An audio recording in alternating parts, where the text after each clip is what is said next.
एक दफ़ा का जिक्र है, एक छोटे से गांव में जो पहाड़ियों और सरसब्ज और शादाब मैदानों के दरमियान बसे हुए थे, वहाँ एक छोटी सी लड़की रहती थी जिसका नाम लिली था। लिली के गुलाबी गाल, चमकीली नीली आंखें और सुनहरी करल थे जो गांव में जाते ही उछालते थे। इसका दिल तजस्सुस से भरा हुआ था और दिमाग हैरत से भरा हुआ था। एक धूप वाली सुबह, जब लिली गांव के चौक में घूम रही थी, उसने एक नई दुकान देखी जो रातों रात जादुई अंदाज में नमूदार हुई थी। ये एक रंगीन स्टोर था जिसमें एक मुतहर्रिक निशान था जिस पर लिखा था, मिस्टर उंगिल्स के हैरत अंगेज अजायबात, जहां तख़य्युल जिंदा होता है। लिली की आंखें जोश व खुरूश से फैल गईं और वो अंदर कदम रखने के लिए मुज़ाहमत न कर सकी। जैसे ही वो अंदर दाखिल हुआ, एक छोटी सी घंटी बजी जो उसकी आमद का ऐलान कर रही थी। लिली का चेहरा चमक उठा और उसने बेताबी से सर हिलाया। मिस्टर उंगिल्स उसे आलीशान आर्म चेयर के साथ एक आरामदेह कोने में ले गए। वो बस गया और एक ऐसी कहानी सुनाने लगा जिसने लिली को एडवेंचर की दुनिया में पहुंचा दिया। एक ज़माने में, एक दूर दराज के इलाके में, बिन्यामीन नाम का एक बहादुर छोटा खरगोश रहता था।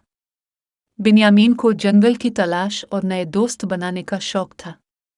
एक धूप वाले दिन उसने एक गिरे हुए पत्ते के नीचे छुपे एक पुरस्कार खजाने का नक्शा दरियाफ्त किया। अजीबो गरीब सरजमीन, जादुई मखलूकात और छुपे हुए खजानों से भरी जगह। लिली की तख़य्युल में इस वक्त इजाफा हुआ जब इसने खजाने के नक्शे पर घूमते हुए रास्ते पर चलते हुए सरसब्ज जंगल में घूमते हुए बहादुर खरगोश की तस्वीर कशी की। रास्ते में बिन्यामीन को बातें करने वाले दरख्तों, शरारती परियों और यहाँ तक कि एक बदमिजाज जिनून का सामना करना पड़ा जो हैरत की सरजमीन के दाखिली दरवाजे की हिफाजत करता था। कहानी के हर मोड़ और मोड़ के साथ मिस्टर उंगिल्स ने एडवेंचर को जिंदा कर दिया, जिससे लिली को ऐसा महसूस हो रहा था कि वो बेंजामिन के साथ ही मौजूद है। ये कहानी जोश व खुरूश, कहकहों और बहादुरी, दोस्ती और तख़य्युल की ताकत के बारे में कीमती असबाक से भरी हुई थी। लम्हों और घंटों की तरह महसूस होने के बाद मिस्टर उंगिल्स कहानी के इख्तिताम पर पहुंच गए। लिली ने खुशी से तालियां बजाईं। इसकी आंखें खुशी से चमक रही थीं। ये हैरत अंगेज था। शुक्रिया, मिस्टर विगलिज, बूढ़ा इसे देखकर नरमी से मुस्कुराया। आपका बहुत खैरमकदम है मेरे अजीज, लेकिन याद रखिए असल जादू आपके अंदर है। बिल्कुल बंजुमन की तरह आप अपनी मुहिम जुई का आगाज कर सकते हैं और ऐसी कहानियां तख्लीक कर सकते हैं जो आपकी मुनफरिद हों। लिली ने सर हिलाया, उसका दिमाग इम्कानात से गूंज रहा था। एक बार फिर मिस्टर वगल्स का शुक्रिया अदा किया और जल्द ही उनकी दुकान पर वापस आने का वादा किया।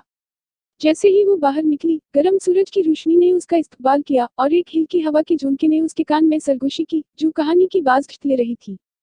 उस दिन से आगे लिली दिन उसकी अपनी तख्लीक की मुहिम जुई कैसे भरे हुए थे।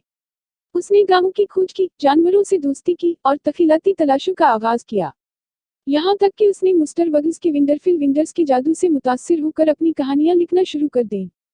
और उस तरह प्यारे दोस्तों, लिली और मिस्टर वगल्स के शानदार अजायबात का गांव एक ऐसी जगह बन गया जहां बच्चों के ख्वाब पूरे हुए। हर रोज लिली जैसे बच्चे उसमें कदम रखते थे।